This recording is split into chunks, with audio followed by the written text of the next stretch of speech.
Hi hello ಶುಭೋದಯ. ನಾನು ನಿಮ್ಮ ಸುಮನ್. ಹೊಸ ವಿಡಿಯೋದೊಂದಿಗೆ ನಿಮ್ಮನ್ನು ಭೇಟಿಯಾಗಲು ಬಂದಿದ್ದೇನೆ. ಮನೆಗೆ ಕೆಟ್ಟ ದೃಷ್ಟಿ ಬಿದ್ದಾಗ ಒಂದು ಮನೆಯಲ್ಲಿ ಸದಾ ನೆಮ್ಮದಿ, ಸುಖ, ಶಾಂತಿ ಇದ್ದರೆ ಆ ಮನೆಯಲ್ಲಿ ಸಕಾರಾತ್ಮಕತೆ ತುಂಬಿ ತುಳುಕುತ್ತಿದೆ.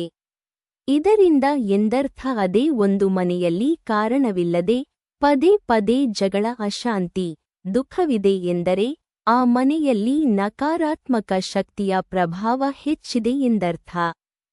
ಹಾಗಾದರೆ ಮನೆಯಲ್ಲಿ ನಕಾರಾತ್ಮಕತೆ ಇದ್ದರೆ ಎಂಥ ಸೂಚನೆ ಸಿಗುತ್ತದೆ ಎಂದು ನೋಡೋಣ ಬನ್ನಿ. ಯಾವ ಮನೆಯಲ್ಲಿ ನಕಾರಾತ್ಮಕ ಶಕ್ತಿ ಇರುತ್ತದೆಯೋ ಅಲ್ಲಿ ಪದೇ ಪದೇ ಜಗಳವಾಗುತ್ತದೆ. ಆ ಮನೆ ಜನರ ಆರೋಗ್ಯ ಪದೇ ಪದೇ ಹದಗೆಡುತ್ತದೆ. ಮನೆಯೊಡೆಯ ಯಾವಾಗಲೂ ಕೋಪದಿಂದಲೇ ಇರುತ್ತಾನೆ. ಆ ಮನೆಯಲ್ಲಿ ಇರಲು ಇಷ್ಟವೇ ಆಗುವುದಿಲ್ಲ.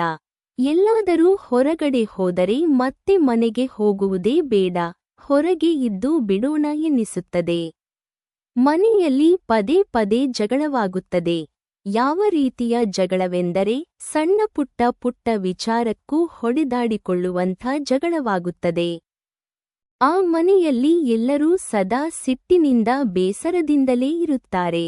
ಪ್ರತಿದಿನ ಕಲಹ, ಕಣ್ಣೀರಿಡುವ ಪರಿಸ್ಥಿತಿ ಬರುತ್ತದೆ. ಇದೆಲ್ಲ ನಕಾರಾತ್ಮಕ ಶಕ್ತಿ ನಿಮ್ಮ ಮನೆಯಲ್ಲಿ ಇದೆ ಎನ್ನುವ ಸೂಚನೆಯಾಗಿದೆ.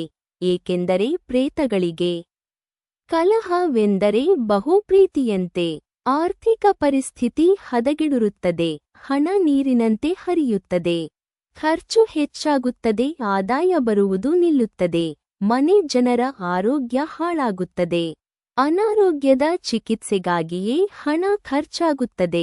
ಮನೆಯ ಜನರಲ್ಲಿ ಕೆಟ್ಟ ಯೋಚನೆಗಳು ಬರುತ್ತದೆ. ಕಾರಣವಿಲ್ಲದೆ ಆತ್ಮಹತ್ಯೆ ಮಾಡಿಕೊಳ್ಳುವ ವಿಚಾರ ಅಥವಾ ಹತ್ಯೆ ಮಾಡುವ ವಿಚಾರಗಳೆಲ್ಲ ಬರುತ್ತದೆ. ಇವೆಲ್ಲ ನಕಾರಾತ್ಮಕ ಶಕ್ತಿ ಮನೆಯಲ್ಲಿರುವ ಸೂಚನೆಯಾಗಿದೆ ಮತ್ತು ಇದು ಗಂಭೀರ ವಿಷಯವಾಗಿದೆ. ಹಾಗಾದರೆ ಇದಕ್ಕೆ ಪರಿಹಾರ ಏನು? ನಮ್ಮ ಭಾರತ ಸಂಸ್ಕೃತಿಯಲ್ಲಿ ನಮ್ಮ ಪೂರ್ವಜರು ಸಾಕಷ್ಟು ಮುನ್ನೆಚ್ಚರಿಕೆ ವಹಿಸುತ್ತಿದ್ದರು. ಯಾವುದೇ ಕೆಟ್ಟ ದೃಷ್ಟಿ ತಾಗದೆ ಇರುವ ಹಾಗೆ ನೋಡಿಕೊಳ್ಳುತ್ತಿದ್ದರು. ಆದ್ದರಿಂದ ಅವರ ಜೀವನ ನೆಮ್ಮದಿಯಿಂದ ಕೂಡಿತ್ತು. ಅವರು ಆರೋಗ್ಯವಾಗಿರುತ್ತಿದ್ದರು.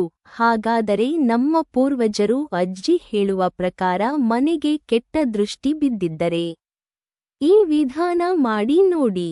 1, 2 ಒಣಮೆಣಸು, ಸ್ವಲ್ಪ ಕಲ್ಲುಪ್ಪು ಮತ್ತು ಸ್ವಲ್ಪ ಸಾಸಿವೆ ಬೀಜ ಹಿಡಿದುಕೊಂಡು ಮನೆಯ ಎಲ್ಲಾ ಕೋಣೆಯಲ್ಲಿ 3 ಸಲ ನಿವಾಳಿಸಿ ನಂತರ ಅವೆಲ್ಲವನ್ನು ಮನೆಯ ಆಚೆ ಸುಟ್ಟು ಬಡಿ. ದೃಷ್ಟಿ ನಿವಾರಣೆಯಾಗುತ್ತದೆ. 2, ಒಂದು ಹತ್ತಿ ಬತ್ತಿ ತೆಗೆದುಕೊಳ್ಳಿ. ಅದನ್ನು ಸಾಸಿವೆ ಎಣ್ಣೆಯಲ್ಲಿ ಚೆನ್ನಾಗಿ ಅದ್ದಿದ ಬತ್ತಿಯನ್ನು ಮನೆಯ ಎಲ್ಲಾ ಸದಸ್ಯರ ಮೇಲೆ 3 ಸಲ ನಿವಾರಳಿಸಿ ಆಮೇಲೆ ಅದನ್ನು ಸುಟ್ಟುಬಿಡಿ. ನಂತರ ಒಂದು ನಿಂಬೆಕಾಯಿ ತಂದು ಮನೆಯ ಮುಂದೆ ನಿಂತು ನಿವಾಳಿಸಿ ನಂತರ ಅದನ್ನು 4 ಕಟ್ ಮಾಡಿ 4 ದಿಕ್ಕಿಗೂ ಎಸೆಯಿರಿ. 3, ಅಶೋಕ ಮರದ ಎಲೆಗಳನ್ನು ಗುರುಟುರುಟಾಗಿ ಸುತ್ತಿ